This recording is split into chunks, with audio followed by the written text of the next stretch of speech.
Hello and welcome back to my channel. If you are new here, then you'll probably see mostly vlogs and shorts on my channel, but today I wanted to try something a little bit different and I wanted to start doing some bookish content. So I thought for today's video I'm going to kind of a rapid fire through all the books I read in 2025 and say whether I would recommend them or not. Now I read 30 books, which is less than I have done in a while.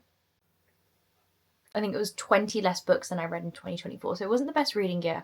I also did a lot of reading on my Kindle because I got one for Christmas in 2024, so the start of the year was very Kindle heavy, I will say that. Now excuse the light that you're just gonna see popping in, but yeah, let's just get started. I'm gonna have to go on my Goodreads and get my ratings up because no one remembers that. So I will put a disclaimer out there. I was on a sports romance high at the start of the year. Like, oh my god, you could not get me to read anything else. So you're going to see a lot of sports romance at the start. This might be difficult because some of the books at the start of the year I can't remember, if I'm honest. So I'm going to go off my rating. So first book is Cocky Score by Kenneth King.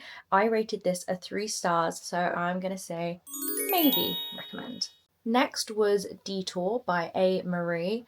I rated this a 2 stars, so wouldn't personally recommend. Body Check by Tegan Hunter, another sports romance. This one's a hockey. I rated this 3 stars and I would recommend. Next was The Ritual by Chantal Tessier.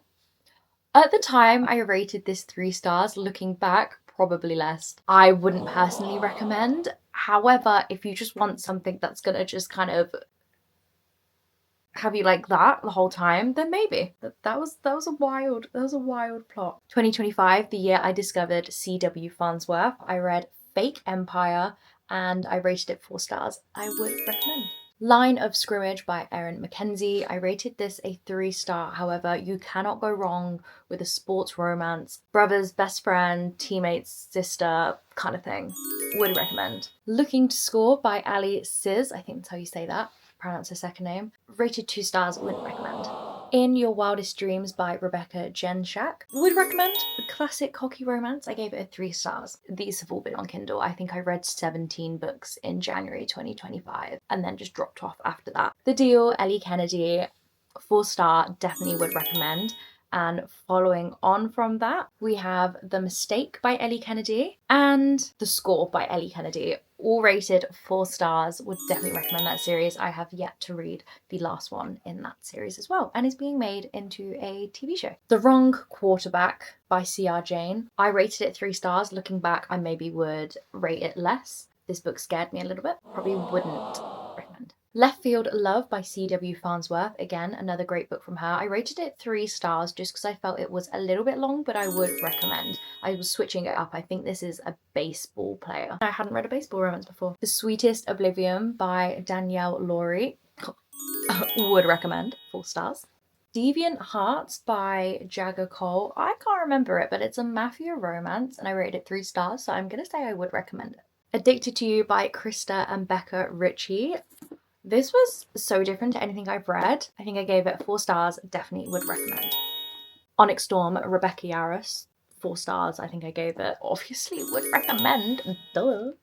As you can tell, I'm not a generous 5-star giver. Fearless by Lauren Roberts, 4 star, would recommend that series so much. Blood of Hercules by Jasmine Mass, would recommend. Controversial, I know, I gave it 4 stars. Not many people like this. It's very Marmitey, but I enjoyed it. Next up is a series that honestly I think took the world by storm a little bit this year, and that is Spark of the Everflame by Penn Cole. So you've got Spark of the Everflame, Heat of the Everflame, and Glow of the Everflame. Don't know if it was in the right order. 5-star series, 100% definitely would recommend.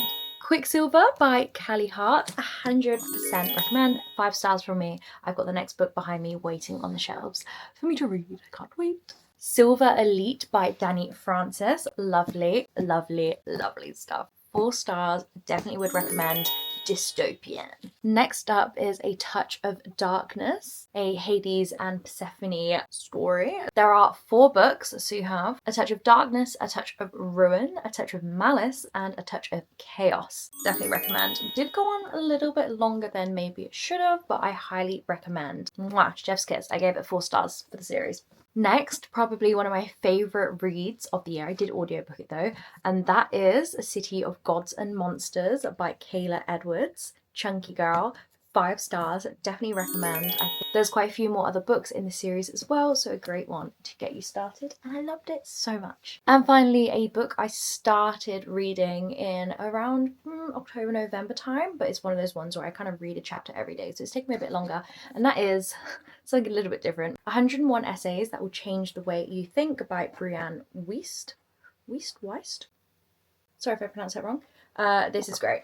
Highly recommend to read alongside of your fiction books. So yeah, definitely recommend this, even though I'm not finished.